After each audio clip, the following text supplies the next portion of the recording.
Hello dear students. आज के इस इंट्रोडक्टरी क्लास में आप सभी का हार्दिक स्वागत है। शिक्षा के दो पड़ाव अभी तक आप लोगों ने पूरे कर लिए हैं। एक है मैट्रिक और एक है इंटरमीडिएट। अभी आप लोग ग्रेजुएशन कर रहे हैं यानी बैचलर डिग्री। तो जितनी भी शिक्षा की डिग्रियां हैं वो यहाँ आपको स्क्रीन पर दिखाई दे रही हैं और सभी का हिंदी भी आप लोगों को जानना चाहिए। क्योंकि जब मैं क्लास ले रहा था तो मैंने यह पाया था बहुत सारे स्टूडेंट्स को हिंदी में खास करके दुविधाएं होती रहती हैं। जैसे मैट्रिक के लिए क्या कहेंगे, इंटरमीडिएट के लिए क्या कहेंगे। तो मैट्रिक के लिए जैसे माध्यमिक शब्द का इस्तेमाल किया जाता है, वैसे ही इंटरमीडिएट के लिए अंतर स्नातक या उच्चतर माध्यमिक, ग्रेजुएशन के लिए स्नातक। और जाहिर है कि स्नातक जो है वो मेन शब्द है, इसको आप लोगों को लेकर के चलना है। क्योंकि इससे अगर एक स्टेप आगे नीचे तो अंतर स्नातक, और इसी से एक स्टेप ऊपर चले गए तो स्नातकोत्तर। दो और शब्द हैं मास्टर डिग्री के लिए। इसके बाद होती है एमफिल, मास्टर ऑफ फिलोसफी। इसकी हिंदी मुझे कहीं भी अभी तक नहीं मिली, इसलिए मैंने नहीं लिखा है। हालांकि ये हर जगह होता भी नहीं है। बिहार में खास करके एमफिल की डिग्री नहीं दी जाती, और उसके ऊपर आ जाता है डॉक्टर ऑफ फिलोसफी, जिसको शॉर्ट में कहते हैं पीएचडी, जिसके लिए हिंदी में विद्या वाचस्पति शब्द है। तो अभी आप लोग स्नातक स्तर पर हैं और ये हमारी पूरी उम्मीद है कि आप लोग मिनिमम स्नातकोत्तर तक यानी पोस्ट ग्रेजुएशन तक अवश्य जाएंगे। तो चलिए, मेरी शुभकामनाएं आप लोगों के साथ हैं। तो सबसे पहले हम लोग चूंकि भाषा साहित्य के अध्ययन करने वाले लोग हैं, तो आप लोगों का जो कोर्स है वह है हिंदी। तो हिंदी एक भाषा है। तो भाषा के बारे में अगर शॉर्ट में कहा जाए तो भाषा अपनी भावनाओं एवं विचारों को अभिव्यक्त करने का एक माध्यम है। और भाषा शब्द की उत्पत्ति जो है वह संस्कृत के भाष धातु से हुई है, जिसका अर्थ है बोलना। और बोलना जो है वो मूल स्वरूप है भाषा का। तो भाषा के तीन स्वरूप हैं। तो मूल रूप जो भाषा का है वह है मौखिक या वाचिक, यानी जिसको बोल चाल की भाषा आप कह सकते हैं। और भाषा का जो द्वितीय स्वरूप है या भाषा का जो स्थायी स्वरूप है वो है लिखित। तो लिखित जो है वो कभी भी भाषा का मूल रूप नहीं हो सकता। ऐसा इसलिए है कि लिखित के लिए लिपि की आवश्यकता है, या यूँ कहें कि लिपि की अनिवार्यता है, जबकि भाषा के लिए लिपि की अनिवार्यता नहीं है। बिना लिपि के भी भाषा हो सकती है, और लेकिन बिना भाषा के लिपि नहीं हो सकती। बिना भाषा की लिपि का कोई अस्तित्व ही नहीं है। क्योंकि देखिए, एक भाषा अनेक लिपियों में लिखी जा सकती है। जैसे व्हाट्सएप पर आप लोग कुछ लिखते हैं आजकल, रोमन स्क्रिप्ट में आप लोग लिखते हैं, अंग्रेजी की लिपि में लिखते हैं, लेकिन भाषा आपकी हिंदी ही रहती है। तो लिपि जो है वह मूल नहीं है, मूल है मौखिक स्वरूप। मौखिक को ही वाचिक भी बोलेंगे। तो ये बात हमेशा याद रखें कि भाषा का जो मूल रूप है वह बोलचाल की भाषा है, और मूल उद्देश्य भी भाषा का जो है वह अपने विचारों का आदान प्रदान करना है, अपने दैनिक जीवन का जो भी है कार्यकलाप उसको करना है। तो भाषा का जो मूल रूप है वह है मौखिक या वाचिक, और भाषा का स्थायी स्वरूप है लिखित। तो मान लीजिए कोई बात अगर मैं बोल रहा हूँ तो उसके लिए क्या करते हैं आप लोग, नोट्स बनाते हैं। तो नोट्स हुआ उसका लिखित रूप, यानी मैंने जो बोला वो तो हवा में उड़ जाएगा, बाद में वो स्थायी रहेगा नहीं। हालांकि अभी जैसे मैं बोल रहा हूँ तो वो यूट्यूब पर रिकॉर्ड हो रहा है। रिकॉर्ड होने का मतलब है कि वह डिजिटली लिखा जा रहा है। भले ही वो हमारी स्क्रिप्ट में नहीं लिख रहा है, लेकिन वो लिखित रूप में ही आएगा। कहने का मतलब वो अस्थायी रूप है भाषा का। तो ये चीज याद रखें कि बिना लिपि के भी भाषा हो सकती है। जैसे संथाली भाषा है, या फिर नेपाली भाषा जैसे है, उसकी कोई अलग लिपि नहीं है, देवनागरी में ही लिखी जाती है। मराठी की भी कोई अलग लिपि नहीं है, वो भी देवनागरी में ही लिखी जाती है। और जितने भी आदिवासी भाषाएं हैं, सिर्फ भारत में नहीं पूरे विश्व स्तर पर, तो उनकी लिपि नहीं देखी जाती है। तो उन भाषाओं को भी अन्य भाषाओं की लिपियों में लिखा जाता है। तो मूल बात यही है कि भाषा का मूल स्वरूप होता है मौखिक, और भाषा का स्थायी स्वरूप लेकिन द्वितीय स्वरूप है लिखित। एक और स्वरूप है आंगिक या सांकेतिक। जैसे आप लोगों ने साइन लैंग्वेज देखा होगा, साइन लैंग्वेज में समाचार वगैरह भी आते हैं। मूक बधिर लोगों की जो भाषा होती है कि होंठ हिला रहे हैं और हाथों से इशारा कर रहे हैं, या मान लीजिए कि आप किसी को बुलाने के लिए हाथ से इशारा करते हैं, या हाँ में सिर हिलाते हैं, ना में सिर हिलाते हैं, वो आंगिक भाषा है या सांकेतिक भाषा है। तो भाषा विज्ञान के तहत जो भाषा के स्वरूप पर विचार किया जाता है वो दो ही स्वरूप पर मूल रूप से विचार किया जाता है, मौखिक और लिखित। तो अब आते हैं भाषा की इकाई क्या है या भाषा की संरचना क्या है। ये सिर्फ हिंदी के लिए ही नहीं बल्कि अन्य जितनी भी भाषाएं हैं, हालांकि एक दो अपवाद भी हैं इसके, जैसे चीन की भाषा है, जापान की भाषा है।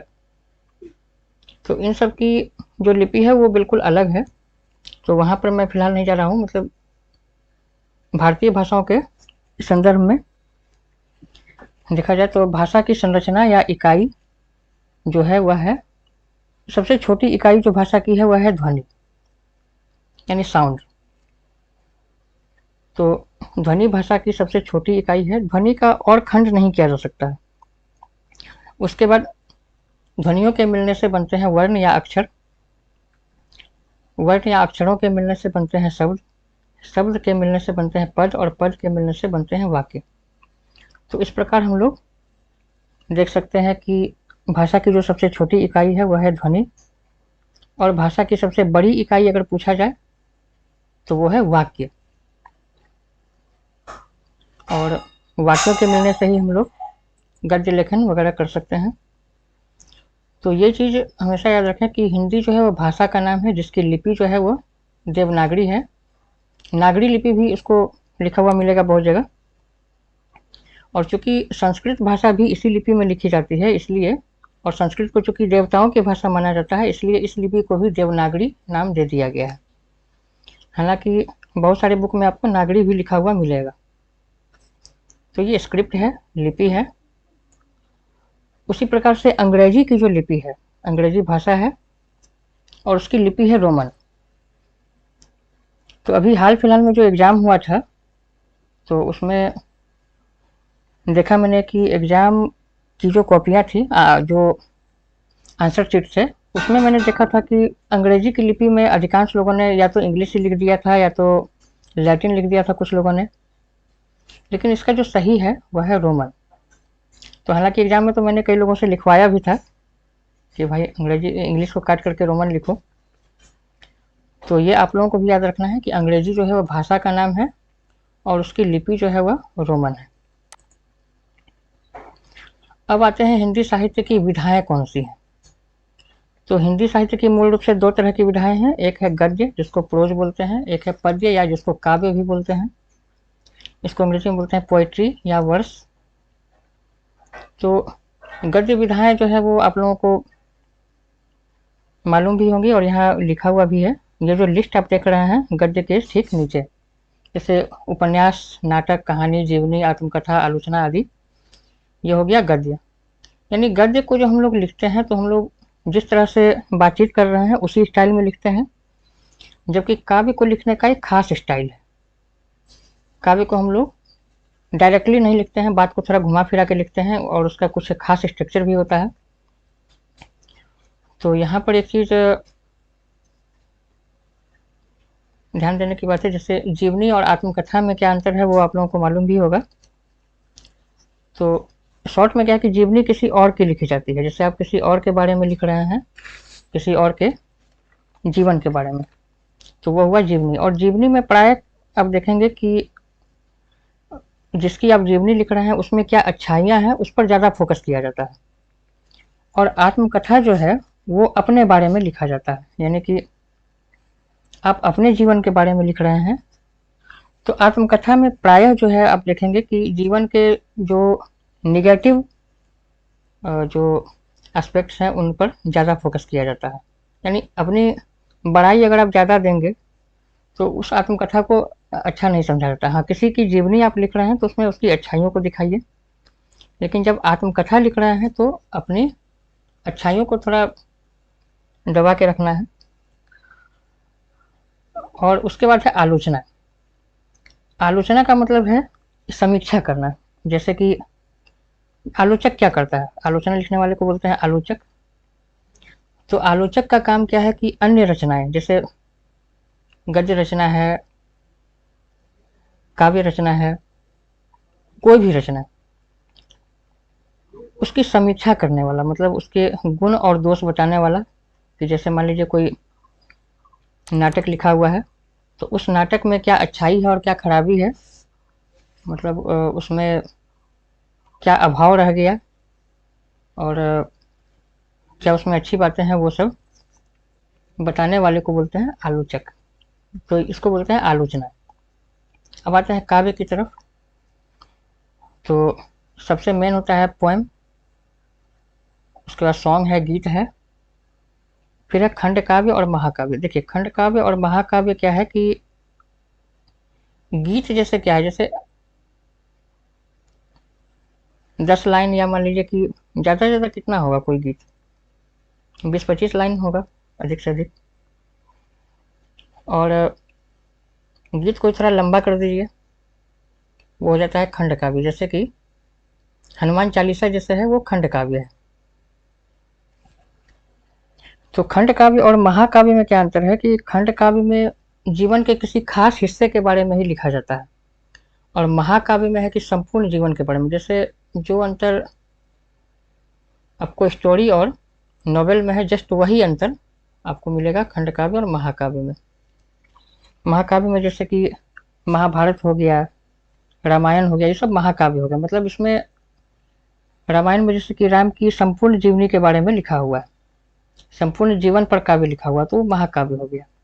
महाभारत में भी बहुत सारे छोटे छोटे स्टोरी हैं, तो उसको भी महाकाव्य बोलेंगे। और एक खंड काव्य आप लोगों के पाठ्यक्रम में भी है, यशोधरा नाम का एक खंड काव्य है, मैथिली शरण गुप्त के द्वारा लिखा गया। अभी पाठ्यक्रम के बारे में भी करेंगे बात। तो गद्य और पद्य दोनों को मिला करके कहते हैं साहित्य। कहने का मतलब है कि साहित्य के ही ये दो भाग हैं, गद्य और पद्य। एक चीज मैं देखता हूँ स्टूडेंट्स में दुविधा बहुत ज़्यादा होती है, दो शब्द हैं, लेखक और कवि। तो इन दोनों में जो है अंतर है। जो गद्य लिखने वाला है उसको बोलेंगे लेखक, और काव्य लिखने वाले को बोलेंगे कवि, और दोनों को मिला करके बोलेंगे साहित्यकार। जैसे मान लीजिए किसी के बारे में आपको नहीं पता है कि वो आदमी क्या है, लेखक, वो आदमी गद्य लिखता है या काव्य लिखता है, आपको नहीं पता है, तो उसके लिए आप साहित्यकार शब्द यूज कर सकते हैं।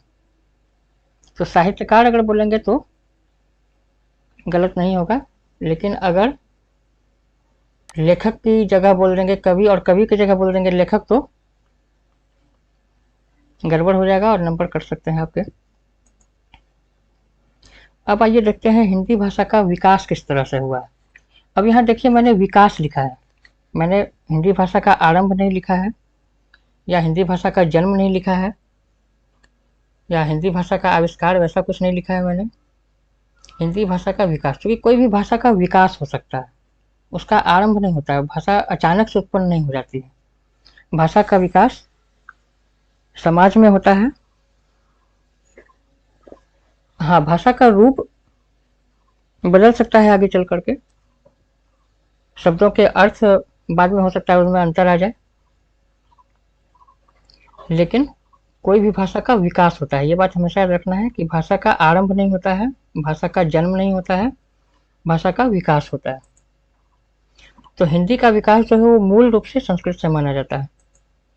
संस्कृत के बाद आती है पाली, पाली के बाद प्राकृत, प्राकृत के बाद आता है अपभ्रंश, और अपभ्रंश के बाद आती है हिंदी। तो हिंदी का जो विकास है संस्कृत से है, मूल रूप से हिंदी का विकास हुआ है संस्कृत से। तो अगर आपको ये पूछा जाए कि मूलतः हिंदी का विकास किससे हुआ है, तो आप बोलेंगे संस्कृत। लेकिन अगर डायरेक्टली देखा जाए, अगर ऐसे ही पूछा जाए कि हिंदी का विकास किस भाषा से हुआ, तो उसका जवाब होगा अपभ्रंश। क्योंकि संस्कृत और हिंदी के बीच जो है वो माँ बेटी का संबंध नहीं है, बल्कि आप देख सकते हैं कि संस्कृत से उत्पन्न हुई पाली, उत्पन्न नहीं हुई तो संस्कृत से विकसित हुई पाली, पाली से विकसित हुआ प्राकृत, प्राकृत से हुआ अपभ्रंश, और अपभ्रंश से विकसित हुई हिंदी। अच्छा, ये अवहट्ट जो मैंने लिखा है, तो अवहट्ट हालांकि कोई अलग भाषा इसको नहीं कहा जाएगा, मतलब ये अपभ्रंश और हिंदी का मिला जुला रूप है। तो क्या होता है, जब एक भाषा से दूसरी भाषा का विकास होता है, तो बीच की कोई एक अवस्था होती है जिसमें कि उस भाषा में दोनों भाषा के गुण पाए जाते हैं। जैसे संस्कृत से विकास हुआ पाली का, तो बीच में कोई ऐसी भाषा, मतलब बीच में कोई ऐसी अवस्था रही है जो कि जिस भाषा में कि संस्कृत के भी गुण पाए गए हैं और साथ ही पाली के भी गुण पाए गए हैं। तो हालांकि उसके लिए कोई अलग नाम नहीं दिया गया है, उसके लिए बोल दिया जाता है संस्कृत मिश्रित पाली, मतलब ये शब्द का उपयोग कर दिया जाता है।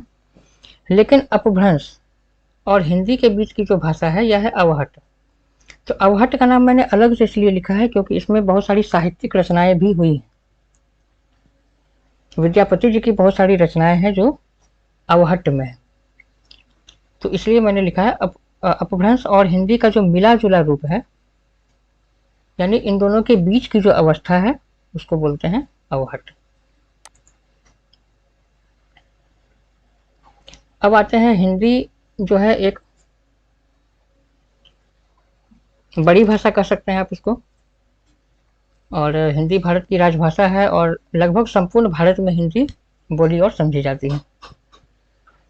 तो हिंदी जो है वो सिर्फ अकेली नहीं है, मतलब हिंदी के अंतर्गत जो है 5 उपभाषाएं आती हैं, और इन पांचों उपभाषाओं के अंतर्गत 18 बोलियां आती हैं, और फिर अनेक उपबोलियां आती है। उपबोलियों की अलग से गिनती नहीं की जाती है। तो भाषा और बोली में ज़्यादा अंतर नहीं है, भाषा और बोली है तो एक ही चीज़, लेकिन एकाध अंतर क्या है कि क्षेत्र विस्तार का अंतर है सिर्फ।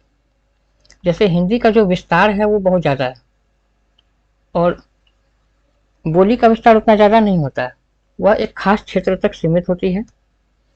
इसके अलावा एक अंतर और है कि भाषा की लिपि भी होती है। कोई भी भाषा जो है, हालांकि जैसा मैंने बताया था बिना लिपि के भी भाषा हो सकती है, लेकिन जो बड़ी भाषा होती है उसकी लिपि होती है। जैसे हिंदी की लिपि है देवनागरी, लेकिन बोलियों की लिपि अलग से नहीं होती है। जैसे भोजपुरी एक बोली है, ब्रज एक बोली है, अवधी एक बोली है, तो इन सब की लिपि अलग से नहीं है, बल्कि हिंदी की लिपि में ही, देवनागरी लिपि में ही लिखी जाती है। और बोली पर भाषा का असर रहता है। जैसे हिंदी भाषा का असर जो है भोजपुरी बोलने वाले पर भी आ जाता है। जैसे कोई भोजपुरी में ही बात कर रहा है तो आप देखेंगे कि बीच बीच में हिंदी के स्टाइल में वो बोलना शुरू कर देता है। तो आइए देखते हैं कि हिंदी के अंतर्गत कौन कौन सी उपभाषाएं हैं और कौन कौन सी बोलियां हैं। तो ये जो लाल अक्षर से लिखा हुआ है यह है उपभाषाएं। पश्चिमी हिंदी, पूर्वी हिंदी, बिहारी, राजस्थानी, और लास्ट में आ जाता है पहाड़ी। तो ये 5 जो है हिंदी की उपभाषाएं हैं, और इसके अंतर्गत कुछ बोलियां हैं। सभी बोलियों को मिला देंगे तो 18 बोलियां हो जाती हैं, मतलब 5 उपभाषाएं और 18 बोलियां। जैसे पश्चिमी हिंदी के अंतर्गत देखें, सबसे पहले आती है खड़ी बोली। तो आजकल जो हिंदी साहित्य लिखा जा रहा है, या मैं जिस भाषा में भी बोल रहा हूँ, तो ये भाषा है खड़ी बोली। तो ये हिंदी का ही एक रूप है, मतलब हिंदी के इतने सारे रूप हैं अगर आप ऐसे देखें तो, जिसमें खड़ी बोली भी एक रूप है। पश्चिमी हिंदी उपभाषा का नाम है जिसके अंतर्गत खड़ी बोली एक बोली है। इसके अलावा इसमें है बांगड़ू, ब्रजभाषा, कन्नौजी और बुंदेली। ये सभी क्षेत्र के नाम पर हैं, मतलब जिन क्षेत्रों की ये भाषा है। ब्रज क्षेत्र जैसे मथुरा हो गया, वृंदावन हो गया, तो इस क्षेत्र की भाषा हो गई ब्रजभाषा। उसी तरह से ये सब जो है बुंदेलखंड की भाषा है बुंदेली। आप लोगों ने अवश्य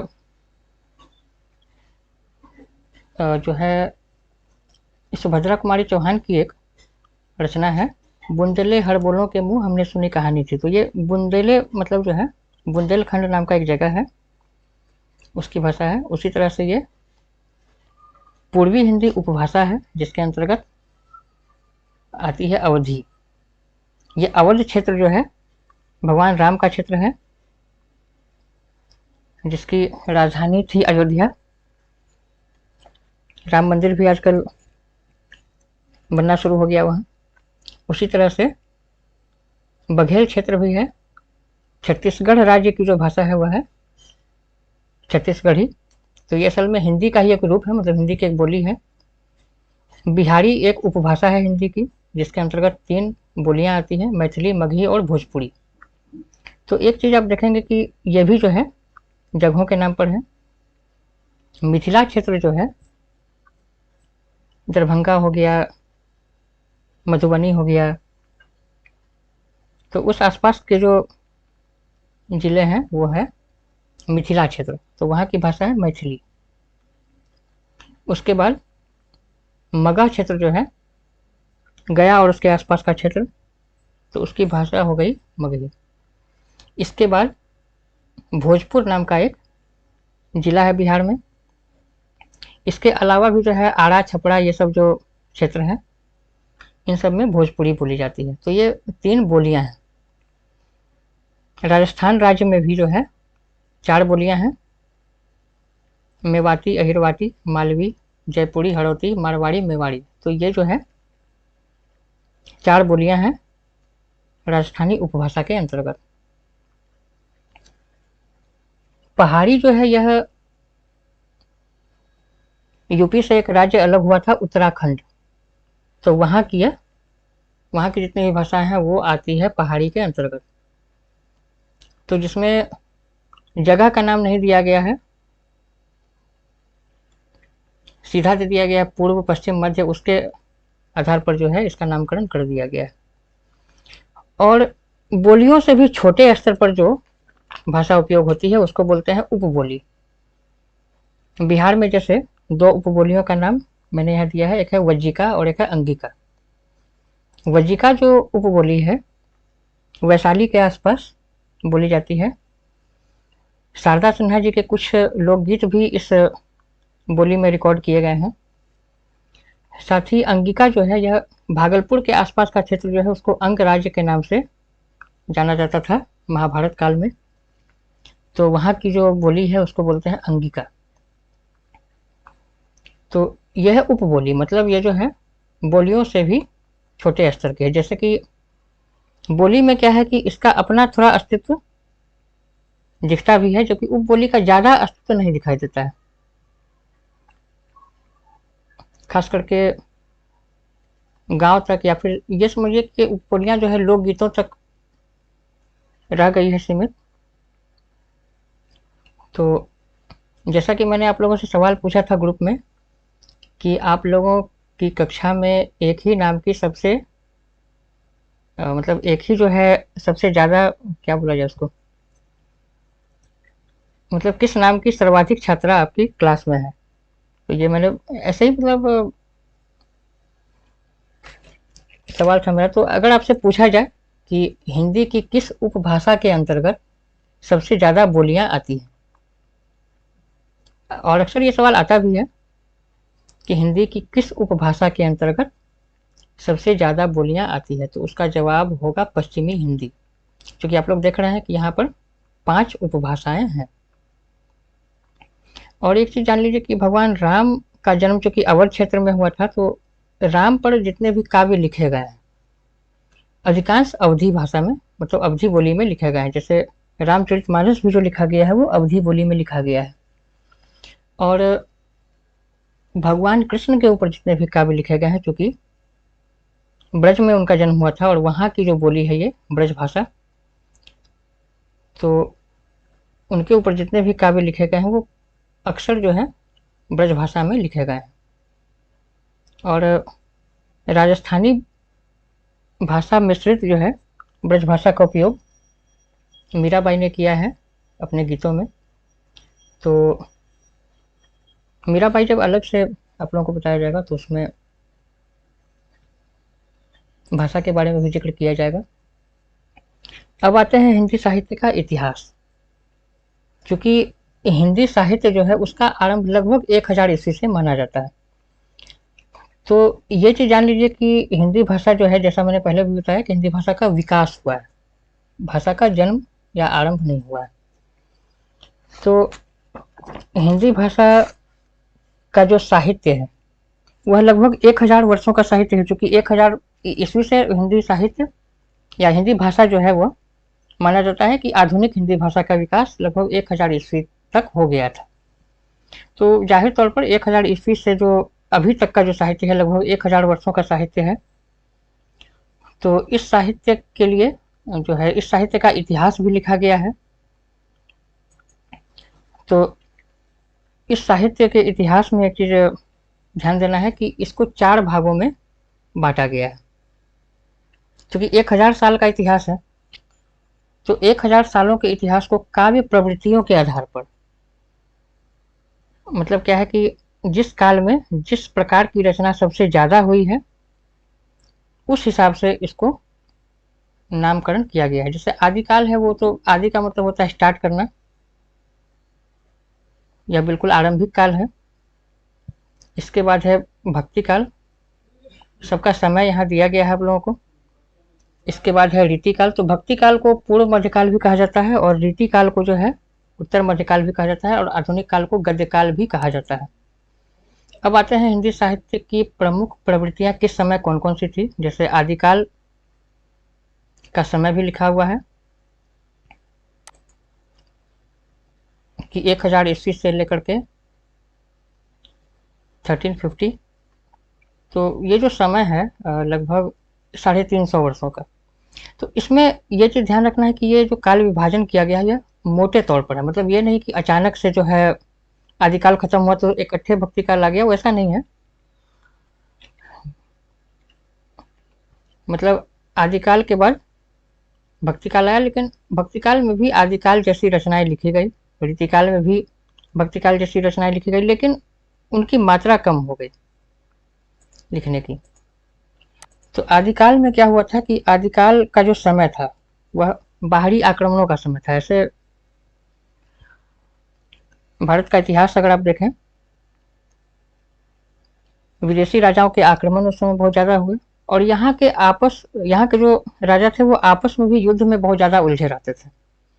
तो उस समय के जो साहित्यकार थे वो क्या करते थे कि राजाओं के दरबार में रहा करते थे और राजाओं की बड़ाई को उन्होंने काव्य का विषय बनाया हुआ था। राजा की जो है वीरता का वर्णन, महारानियों की जो है महारानियों के सौंदर्य का वर्णन, युद्ध का वर्णन, श्रृंगार वर्णन, ये सब जो है आपको आदिकालीन साहित्य में देखने को अधिक मिलता है। मतलब हर तरह की रचना हर काल में हुई है, लेकिन कौन सी रचना किस काल में ज़्यादा हुई है उस हिसाब से नामकरण किया गया है। 1350 ईस्वी से लेकर के 1650 ईस्वी मोटे तौर पर, यह बात हमेशा याद रखिएगा, मोटे तौर पर ये जो समय माना जाता है ये भक्ति काल का माना जाता है। इस समय तक क्या हुआ था कि इस्लामी शासन स्थापित हो गया था और भारत के जो राजा लोग जो आपस में युद्ध में लगे रहते थे, तो उन लोगों के पास क्या हुआ कि युद्ध का ऑप्शन रह नहीं गया। केंद्रीय सत्ता के रूप में जो है मुसलमान शासकों ने यहाँ पर जो है अपना शासन स्थापित कर लिया। तो उसके बाद क्या हुआ कि लोक में जो है, मतलब आम जनता के बीच साधु संत लोग जो बहुत सारे हुए थे, वे लोग साहित्य लिखे और आम जनता के बीच साहित्य को ले गए। तो लोक रंजन भी मैंने यहाँ लिखा है कि यह जो है आम जनता का साहित्य आप इसको कह सकते हैं। जैसे इसी काल में जो है सूफी साहित्य भी लिखे गए, राम भक्ति साहित्य लिखे गए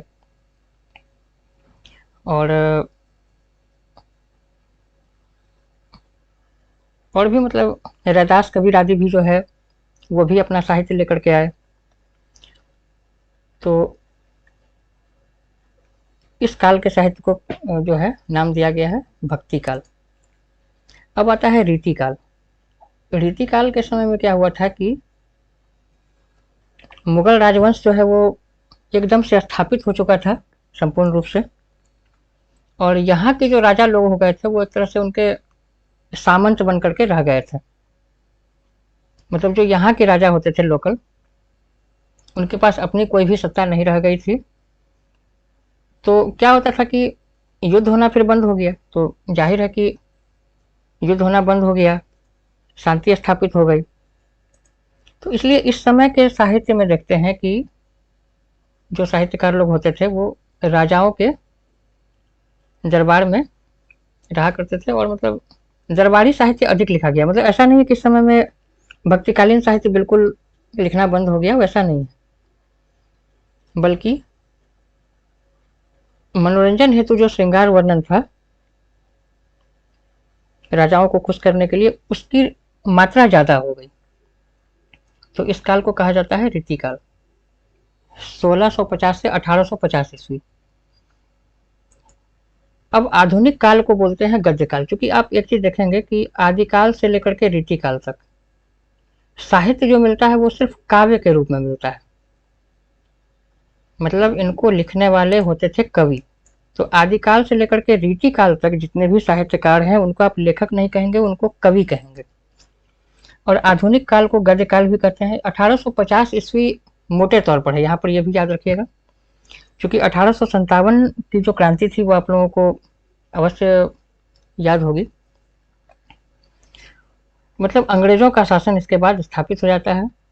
और आधुनिक काल में जो है इसको गद्य काल भी कहते हैं, आधुनिक काल को, क्योंकि गद्य लेखन की शुरुआत हुई। और सबसे बड़ा चीज जो है इसमें कि साहित्य का विषय जो है, जैसा कि आदिकाल में आप देख सकते हैं राजाओं को खुश करने के लिए राजाओं की बड़ाई करना, युद्ध का वर्णन, श्रृंगार वर्णन, ये सब ज्यादा होते थे। भक्ति काल में ईश्वर की भक्ति एवं लोकरंजन ये सब का साहित्य ज्यादा था। रीतिकाल में फिर जो है राजाओं के मनोरंजन हेतु श्रृंगार का वर्णन ज्यादा होने लगा। लेकिन आधुनिक काल में आप देखेंगे कि लोक जीवन का वर्णन ज्यादा होने लगा इसमें। मतलब कि गद्य में क्या होता है, गद्य में जैसे कि गद्य की जो शुरुआत होती है हिंदी गद्य की, ये बाद में जो है इसके लिए अलग से क्लास लिया जाएगा कि जो है सबसे बड़ी बात हुई आधुनिक काल में कि अंग्रेजों के आगमन के बाद प्रेस का विकास हुआ, यानी कि बुक जो है वो छप करके आना शुरू हुआ। इससे पहले तक क्या था, आदिकाल से रीतिकाल तक, कि जितनी भी रचनाएं लिखी गई वो हस्तलिखित थी और हाथों से ही उसकी नकल की जाती थी। लेकिन आधुनिक काल में आकर के क्या हुआ कि गद्य लेखन होने लगा, प्रेस में छप करके लोगों की रचनाएं आने लगी। तो उससे लाभ क्या हुआ कि रचनाओं का विस्तार बहुत ज्यादा हो गया। कहने का मतलब जैसे आपने लिखा और मान लीजिए कि 8-10 आदमी आए, उन्होंने आपकी रचना को हस्तलिखित नकल किया और ले गए, तो कहने का मतलब आपकी रचना 8-10 लोगों तक गई। बहुत ज्यादा आपकी रचना फैली तो मतलब जो है 100-50। लेकिन अगर आपकी रचना छप करके आ जाती है तो उसका विस्तार बढ़ जाता है, मतलब वो जो है ज्यादा से ज्यादा लोगों तक जा पाती है। तो यही हुआ गद्य लेखन में। और आधुनिक काल में जो है गद्य लेखन की शुरुआत होती है नाटकों से। तो साहित्य की जो विधाएं मैंने बताई थी उसमें एक विधा थी नाटक। नाटकों से गद्य लेखन की शुरुआत होती है। ऐसे बोलचाल की भाषा में तो गद्य था ही, लेकिन साहित्य की भाषा के रूप में गद्य का उपयोग नहीं के बराबर था पहले। तो ये आधुनिक काल में आकर के होता है। तो 1850 ईस्वी से आधुनिक काल शुरू होता है, हिंदी साहित्य का आधुनिक काल। यहाँ याद रखिएगा ये साहित्य का इतिहास है, ये भारत का इतिहास नहीं है। भारत के इतिहास में मध्यकाल का समय अलग होगा, आदिकाल का समय अलग होगा, आधुनिक काल का अलग होगा। और साहित्य के इतिहास के हिसाब से यह आधुनिक काल का जो समय है वह 1850 ईस्वी से साहित्य की शुरुआत हो जाती है, आधुनिक हिंदी साहित्य की। और ये खत्म नहीं हुआ है। यहाँ देख रहे हैं कि आप जैसे और सब जो काल में मैंने बताया है ये कि इसका आरंभ कब हुआ और अंत कब हुआ मोटे तौर पर, तो उसी लेकिन आधुनिक काल का अंत नहीं हुआ है। आधुनिक काल अभी तक जारी है और आगे भी जारी रहेगी, क्योंकि आधुनिक के बाद और क्या, उत्तराधुनिक भी वैसे कहा जाता है, लेकिन आधुनिक काल ही चल रहा है। अब आते हैं पाठ्यक्रम के ऊपर कि आप लोगों का सिलेबस क्या है, आप लोगों को पाठ्यक्रम में पढ़ना क्या क्या है। तो मैं एक एक करके बात करूंगा। सबसे पहले आते हैं हिंदी ऑनर्स। तो हिंदी ऑनर्स में जो आप लोगों को पढ़ना है, जिन साहित्यकारों के बारे में, विद्यापति हैं, संत कबीर हैं, उसके अलावा सूरदास, बिहारी लाल और रामचरितमानस के 2 हिस्से आप लोगों को दिए गए हैं पढ़ने के लिए। राम सीता संवाद है, भरत राम संवाद है, ये अयोध्याकांड और उत्तरकांड का ये पढ़ना है। और इसके अलावा 3 कवियों के बारे में सिर्फ इनका व्यक्तित्व एवं कृतित्व पढ़ना है, मतलब इनके बारे में जानना है और इनकी क्या क्या रचनाएं हैं, सिर्फ उससे ही सवाल आएंगे। इन इन 3 कवियों के बारे में बहुत ज़्यादा से वर्णन नहीं पढ़ना है। अच्छा, इसके अलावा देख रहे हैं आप कि हर पाठ्यक्रम के बाद दिया हुआ है अनुशंसित सहायक पुस्तकें। तो अगर आपको डीपली जानना हो, डीपली ये चीज़ याद रखिएगा, सामान्य रूप से इसको अध्ययन करने की उतनी ज़रूरत नहीं है, लेकिन अगर आपको डीपली जानना हो, विस्तार से अगर अध्ययन करना हो, तो आप इन पुस्तकों का अध्ययन कर सकते हैं। अब आते हैं हिंदी ऑनर्स के ही सेकंड पेपर में। जैसा कि आप देख सकते हैं कि फर्स्ट पेपर जो है वह प्राचीन एवं मध्यकालीन काव्य है। जैसा कि मैंने बताया था पिछले स्लाइड में कि प्राचीन और मध्यकालीन, प्राचीन यानी हो गया आदिकाल, यानी आदिकाल से कुछ साहित्य पढ़ना है, और मध्यकाल, मध्यकाल में 2 आते हैं, भक्तिकाल और रीतिकाल।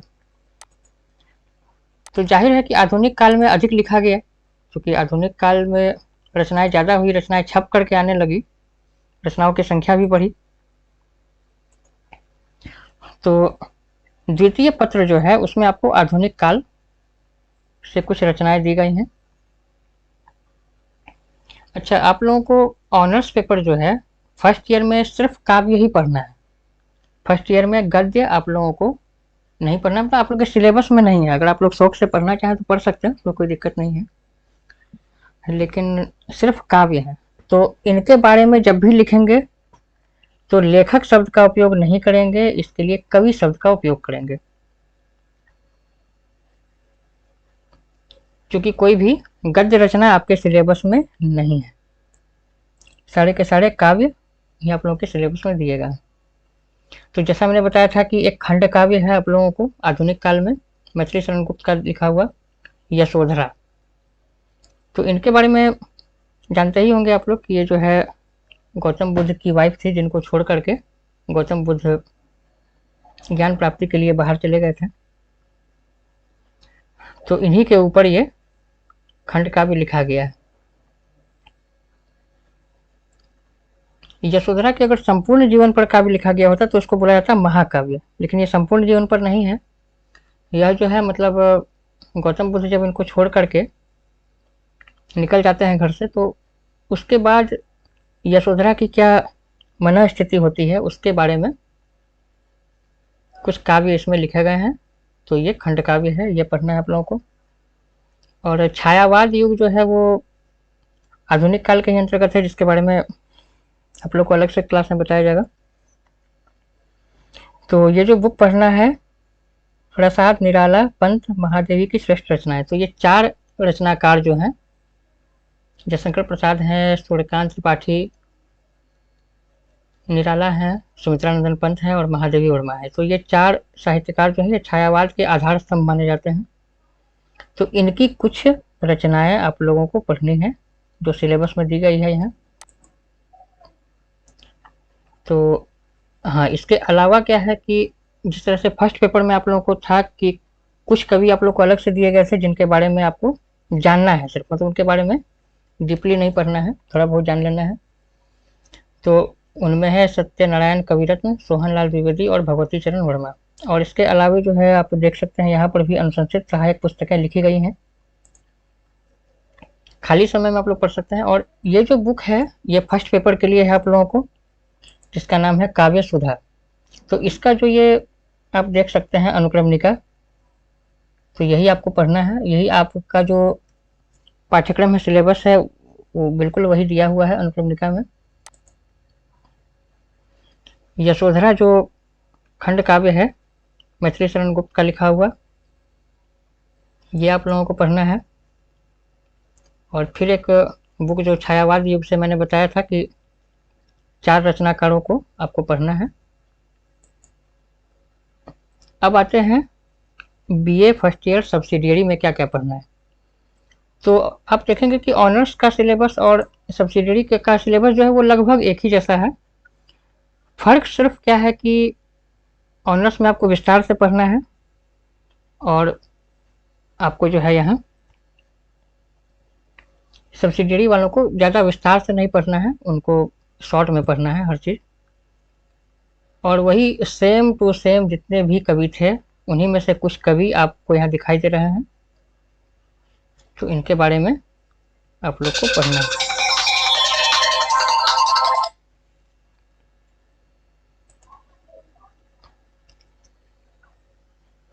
तो वही सेम टू सेम जैसा कि आपको उसमें भी था। हाँ, 2 कवि इनमें एक्स्ट्रा ऐड हुए हैं, एक है रामधारी सिंह दिनकर और एक है सच्चिदानंद हीरानंद वात्स्यायन अज्ञेय। तो ये जो 2 कवि हैं ये सब्सिडियरी में हैं और ऑनर्स में नहीं है। इसके अलावा कुछ कवि जो हैं जिनके बारे में कि आपको शॉर्ट में जानना है, चंद्रवरदाई है, रसखान है, केशव, सुभद्रा कुमारी चौहान है, नागार्जुन है और श्रीकांत वर्मा है।